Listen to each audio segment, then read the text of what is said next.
आदमी साइकिल से जा रहा था, नई नई साइकिल थी, संयोग से वो साइकिल चलाते चलाते आज कुछ ज्यादा ही दूर निकल गया और यही समय था, शाम होने वाली थी, रात्रि होने वाली थी। अब वो जब लौट कर आया तो जानते हो क्या हुआ? आते समय शमशान था।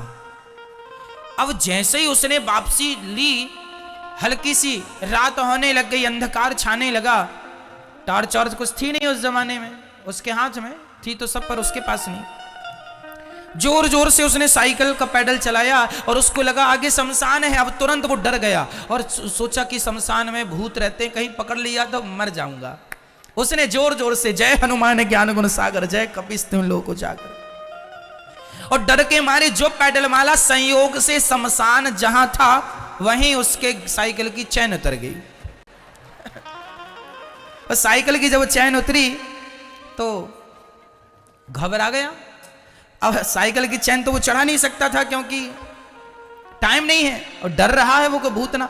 और तभी वो भागा वहां से साइकिल यूं ही लेके, तभी उसका दुपट्टा कांटों में उलझ गया। और अब वो आगे चले चले ही ना, उसको लगे कि कोई पकड़ लिया। अब वो तुरंत उसने ये सोच लिया कि भूत ने पकड़ लिया, ये सोच के बेहोश होके गिर पड़ा, मूर्छित हो गया ये सोच करके कि मुझे भूत ने। उसे भूत पर विश्वास इतना था कि उसे ये बिल्कुल 100% विश्वास था कि शमशान में भूत रहता है। अरे भाई, यदि शमशान में भूत रहता है, आपको ये विश्वास है, तो फिर ये विश्वास क्यों नहीं है कि शमशान में भूत रहता है तो कण कण में भगवान भी तो रहते हैं? आपने ये क्यों सोचा कि भूत ने पकड़ लिया, ये क्यों नहीं सोचा कि भगवान ने पकड़ लिया?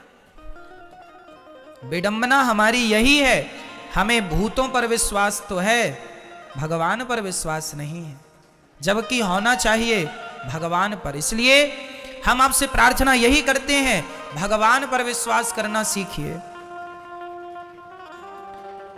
प्रहलाद जी को भगवान पर इतना विश्वास था कि आग में बिठा दिया था हिरण्यकश्यपु ने, पर विश्वास था कि आग भी जला नहीं सकती, तो होली का जल के भस्म हो गई, पर प्रहलाद जी का बाल भी बांका नहीं हुआ। ये क्या है? ये कॉन्फिडेंस है,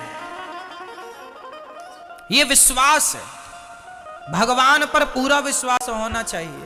मंत्र जाप मम दृढ़ विश्वासा, पंचम भजन सुवेद प्रकाशा। भगवान पे क्या होना चाहिए मेरी मां? आपको विश्वास है भगवान पर? कितनों को हाथ उठाना। चलो अच्छा है, होना चाहिए। एक आदमी ने हमसे सवाल किया, महाराज जी मंदिर में दो लोग होते हैं, एक भिखारी एक पुजारी।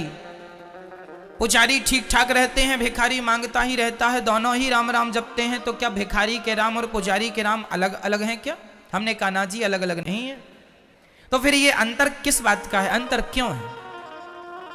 हमने कहा ये सुई लेकर जाओ, पता चल जाएगा अंतर क्यों है। एक सुई लेकर गए और भिखारी से कहा, भैया आज हमने सुई के छेद से हाथी और घोड़े निकलते देखे हैं।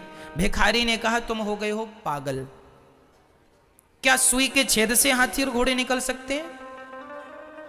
आप बताइए, क्या सुई के छेद से हाथी और घोड़े निकल सकते हैं? जोर से, क्या संभव है? बोलिए, हां या ना में जवाब दीजिए। नहीं, सुई के छेद से कभी हाथी घोड़ा नहीं निकल सकता, ऐसा जवाब भिखारी ने दिया। अब वही सुई लेकर वही आदमी पुजारी के पास गया, पुजारी जी आज हमने सुई के छेद में हाथी और घोड़ा निकलते देखा है, आप बताओ। पुजारी जी ने कहा, भैया इसमें कोई आश्चर्य नहीं है, कोई आश्चर्य नहीं। कैसे?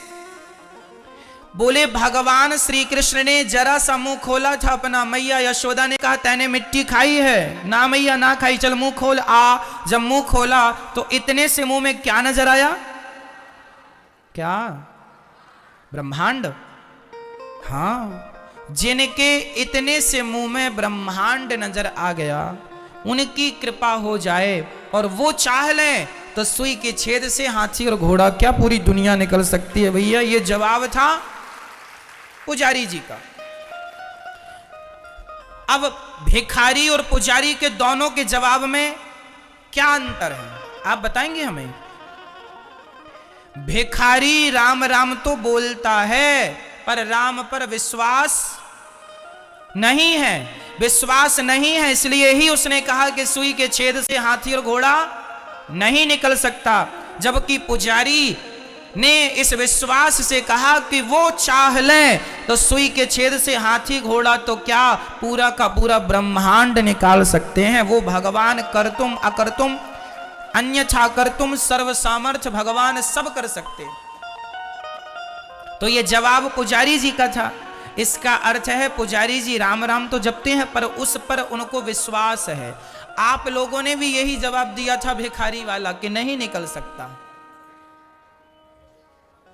आप लोगों ने भी क्या बोला था कि सुई के छेद से हाथी घोड़ा नहीं निकल सकता।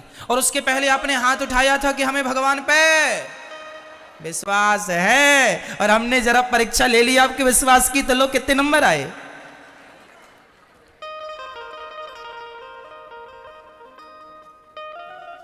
बड़े कहते हो विश्वास है, और हम कह दे कि हाथी घोड़ा निकल गए सुई के, तो कह दो ना ठीक।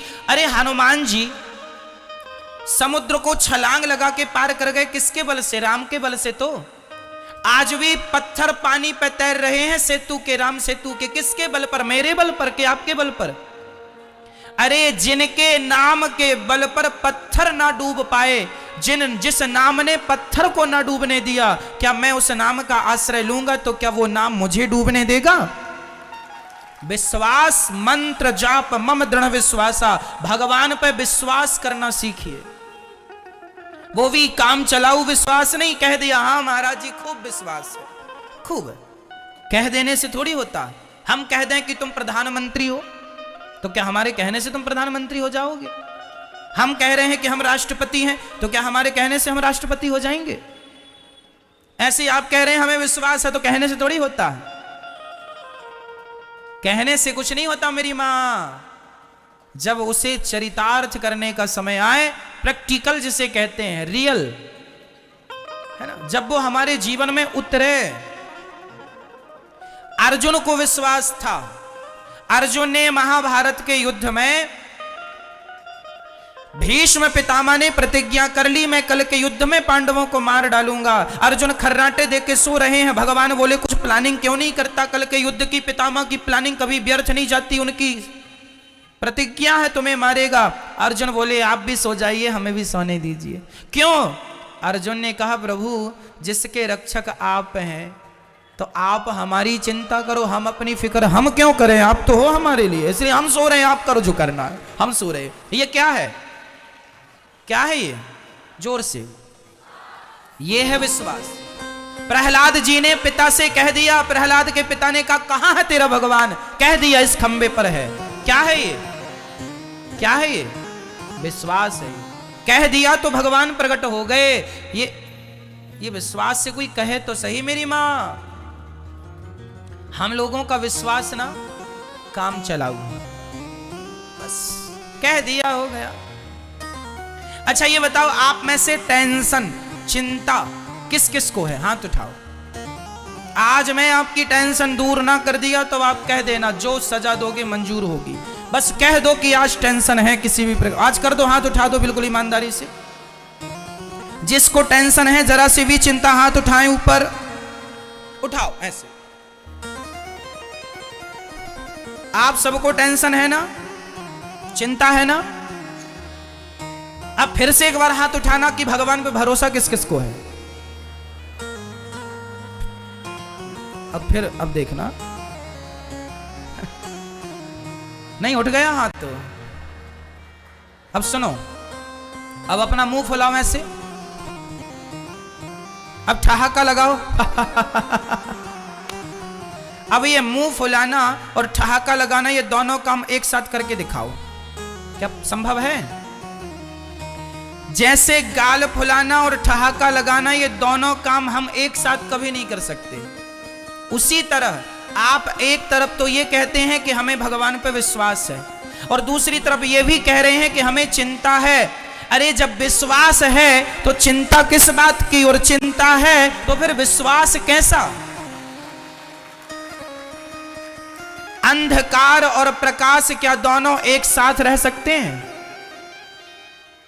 बोलो। जब समर्पण कर दिया, विश्वास कर लिया कि मेरे भगवान है, मुझे पूरा विश्वास है, तो चिंता किस बात की? महाराज जी चिंता है जरा घर की कि घर बनेगा कि नहीं, चिंता है बेटी की कि बेटी का विवाह कब होगा, कैसे होगा, चिंता है जरा बच्चों की, चिंता है जरा पढ़ाई की, चिंता है जरा भविष्य की। अरे मेरी माँ, विश्वास कर लिया आपने तो अब आप चिंता ना करिए, निश्चिंत होके भगवान को याद करिए। अब भगवान आपकी चिंता करेंगे, आपको चिंता करने की जरूरत नहीं है। अब आपके बेटी का विवाह आपकी जिम्मेदारी नहीं है। आपकी जिम्मेदारी तब तक थी जब तक वो आपकी थी, पर आपने जब समर्पण कर दिया। सिंपल भाषा में समझा रहा हूं, सुनो। 1 लाख रुपए मेरे हाथ में है और मेरे हाथ से वो 1 लाख रुपए कोई छीन के चला जाए तो वो नुकसान किसका है? मेरा है। पर वही 1 लाख मैंने बैंक में जमा कर दिए और मेरे मोबाइल में मैसेज आ गया कि 1 लाख रुपए आपने जमा कर दिए, और तभी बैंक में लुटेरे आ जाएं और बैंक को लूट के चले जाएं, तो बताओ वो नुकसान मेरा होगा? मेरे 1 लाख रुपए का नुकसान है? नहीं। जब तक मेरे पास थे तो नुकसान मेरा था। बैंक को मैंने सौंप दिया, अब बैंक जाने और बैंक का मुझे तो लाख रुपए से मतलब है। उसी तरह जब आप अपने आप को, परिवार को अपने पास रखते हैं तो जिम्मेदारी आपकी होती है, लेकिन जब अपने आप को आत्मसमर्पण भगवान के चरणों में कर देते हैं, प्रभु मैं आपकी हूं, आपका हूं, तो आपकी सारी चिंताएं भगवान की हो जाती हैं। आपकी जिम्मेदारियां भगवान की, आप उनका चिंतन करो, वो आपकी चिंता करेंगे। आपको चिंता करने से क्या होगा? इसलिए चिंता नहीं, ईमानदारी से अपना कर्म करते रहो, आगे बढ़ते रहो, लक्ष्य की ओर अपने रास्ते तय करते रहो। बस चिंता नहीं करना, काम करते रहो। अब बच्चा एग्जाम देने बैठा है और एग्जाम में लिखे कुछ न सोचे पास होऊंगा कि नहीं, चिंता करे, टेंशन ले पास होऊंगा कि नहीं। अरे ये टेंशन लेने का समय नहीं है, कर्म करने का समय। लिख। क्यों जी? समझ में आ रहा है? तू कर्म अच्छे से करेगा, एग्जाम अच्छे से देगा, सारे प्रश्नों के उत्तर बढ़िया बढ़िया देगा, तो तुझे टेंशन करने की जरूरत ही नहीं है। तू कर्म अच्छा करेगा तो फल भी अच्छा मिलेगा। अब हम लोग कर्म करते नहीं, चिंता करते, घर बनेगा कि नहीं, घर में बैठे खटिया तो क्रिकेट देख रहे हैं, काम कुछ करते नहीं, और घर बनेगा तो फोकट में बन जाएगा घर, फ्री में बन जाएगा घर। कर्म रत रहो, कर्म जरूरी है। गीता में लिखा है कर्मण्येवाधिकारस्ते मा फलेषु कदाचन, कर्म करते रहो। और चिंता नहीं, सिर्फ भगवान का चिंतन। क्या? आज से आप चिंता नहीं करेंगे किसी चीज की, सब चीज भगवान के चरणों में सौंप देंगे। बस ईमानदारी से अपना कर्म करेंगे और अपने आप को किसके चरणों में समर्पित करेंगे? जोर से सौंपेंगे ना। आप जब अपने आप का आत्मसमर्पण कर देंगे, बस भगवान जाने, अब भगवान का काम जाने, वो करेंगे। विश्वास कर लो, आपको परेशान होने की जरूरत